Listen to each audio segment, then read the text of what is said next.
Le changement climatique, c'est maintenant.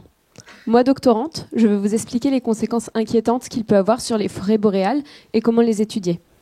Les forêts boréales, ce sont toutes les forêts qui se situent très au nord sur la planète. Elles constituent 1/3 des forêts mondiales. Rien que ça.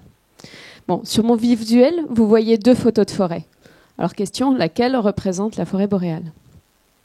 En fait, les deux. Dans une même zone géographique, on peut avoir coexistence de différents écosystèmes en fonction des espèces qui les composent.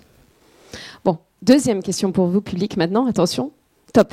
Je suis un type d'écosystème. Mon nom signifie forêt, majoritairement composée d'épicéas et précise la végétation du sol.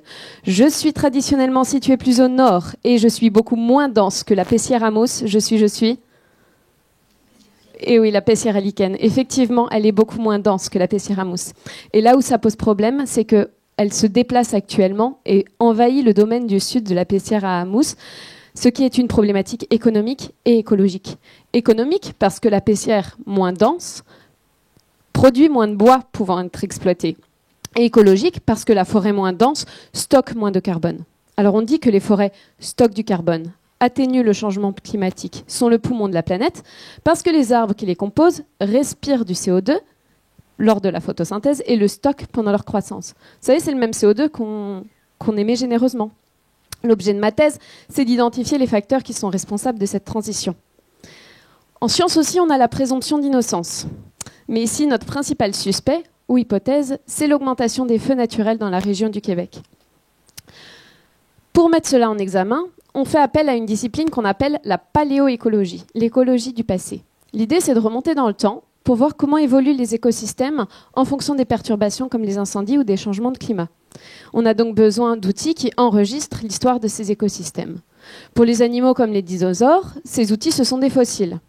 Pour les forêts, ce sont des pollens, des aiguilles, ou dans mon cas, des indicateurs chimiques ou des charbons, des petits outils qu'on trouve au fond des lacs qui sont entourés par nos forêts. Ils sont déposés successivement au cours des temps dans les sédiments. Il suffit d'aller les chercher. Enfin, il suffit. On y va l'hiver, parce que l'hiver, les lacs sont gelés, donc stables. Mais l'hiver, au nord du Canada, il fait super froid.